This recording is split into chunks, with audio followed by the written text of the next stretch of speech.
Hey, what's up everybody? So I'm back again with another video, and today we're going to be looking at the PlayStation 5 controller. Somebody actually asked me about this in the comment section. I won't be going too much into detail about the controller, but this is just an unboxing just so you guys can see what it comes with. So as you can see, this is the box right here, and I already opened it. That's why there's a rip here, because I'm reckless. Um, Anyways, so this is the box that it comes with. Has a picture of the controller up in the front. Nothing really on this side, and then some information on the back about the controller's features. You can pause and take a look and read about it, but I will be going more into detail about it later on in the week maybe. All right. So as you can see, box already opened up. So this isn't actually the box. This is just like a cover. This is so basically there's a box within a box. So this is the cover, and then you take the cover off, and then this is the actual box the controller is in. So we're gonna go ahead and open this up.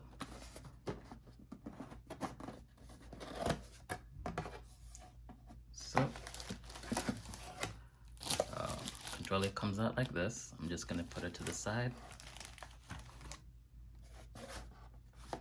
And then there's just like a manual, I guess, and for the controller, and that's it. There's nothing really else in the box except the controller and the manual.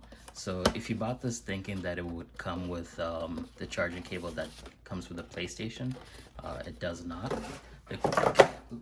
The cable actually looks like this. So it's a USB-C cable. So this is the cable you will need to charge your controller. So keep that in mind when you buy another controller. If you do need to go to the store to purchase another cable, this is the cable you will need.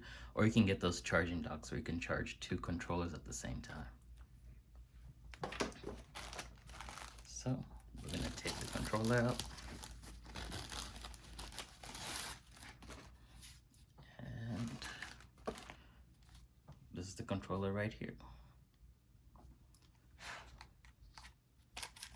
It's kind of dusty, but so I'm gonna spin it around.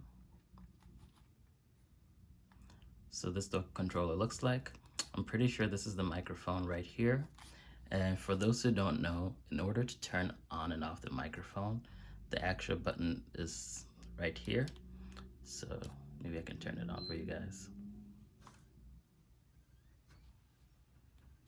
All right, so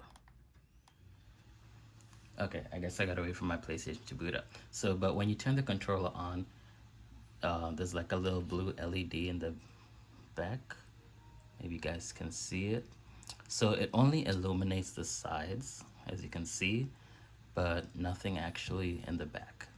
So it doesn't, so it actually disappears most of the time. It's not really on unless you play like older PlayStation 4 games, and where it will try and illuminate the same colors as if you had a PlayStation 4 controller. The bottom side also doesn't turn on blue. It actually shows you what number controller you are. So in my case, I'm controller number 1. So I guess my PlayStation 5 is booted up. So just to show you guys, now the speaker, the microphone is on, and now it's off.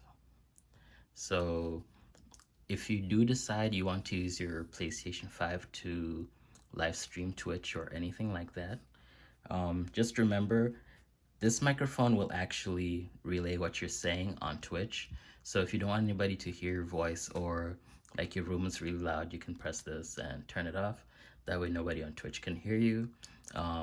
This is good because if you don't have like a microphone set up, you can always turn it on and talk to people on Twitch while you're reading comments and playing games.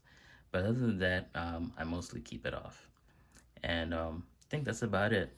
So as you can see, right now the triggers aren't doing anything. They only turn on based on, what game you're playing and what settings you have on. And this is the same old touchpad that came out with all the other games. And I think that's it. If you have any other questions, let me know. I'll go more into detail about it another time. But that's it. All right, thank you for watching my video.